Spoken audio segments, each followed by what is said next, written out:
ഞാൻ പി ആറിന് 25 ലക്ഷം കൊടുത്തിട്ട് പോകാം. ഇത്തിരി തൊലി വെളുത്തതിലുള്ള ദേഷ്യമാണോ അനുമോളോട്? അനുമോളെക്കുറിച്ച് ചോദിച്ചാൽ ഉടനെ പി ആർ എന്ന് പറയും. ഞാനൊരു 25 ലക്ഷമായി പി ആറിന് പോകാം. എനിക്ക് സമ്മാനം കിട്ടുമോ? മല്ലിക സുകുമാരൻ ചോദിക്കുന്നു. ബിഗ് ബോസ് സീസൺ 7 അവസാനിച്ചുവെങ്കിലും പി ആർ പ്രതിഫലത്തെ ചൊല്ലിയുള്ള വാക്പോരുകൾ ഇതുവരെ കെട്ടടങ്ങിയിട്ടില്ല. ഇപ്പോൾ ബിഗ് ബോസ് വിന്നറായ അനുമോളെ പിന്തുണച്ച് വരികയാണ് നടി മല്ലിക സുകുമാരൻ. അനുമോളോട് ആ വിധം പെരുമാറുന്നത് കണ്ടപ്പോൾ ദേഷ്യം തോന്നി.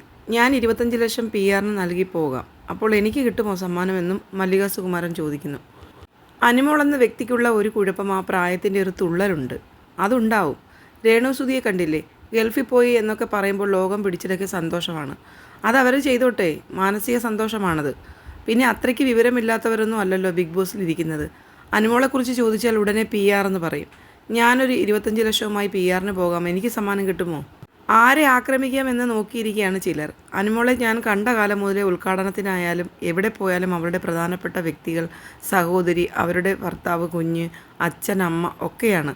വലിയ വിധത്തിൽ ബന്ധങ്ങൾ കൊണ്ടുപോകുന്ന വ്യക്തിയാണ് അനുമോൾ.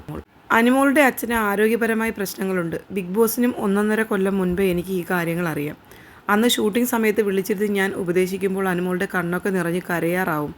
കരയാൻ വേണ്ടിയല്ല പറഞ്ഞതെന്ന് ഞാൻ പറയും. എല്ലാത്തിനും പെട്ടെന്ന് അനുമോൾ കരയും. മല്ലിക സുകുമാരൻ പറയുന്നു. അനുമോളോടുള്ളത് ഇച്ചിരി തൊലിവെളുത്തതിലുള്ള ദേഷ്യമാണോ? എനിക്കറിയത്തില്ല. ഞാൻ വിചാരിക്കും അനുമോളെ എന്തിനാണ് ആൺപിള്ളേർ ഇങ്ങനെ പറയുന്നത്?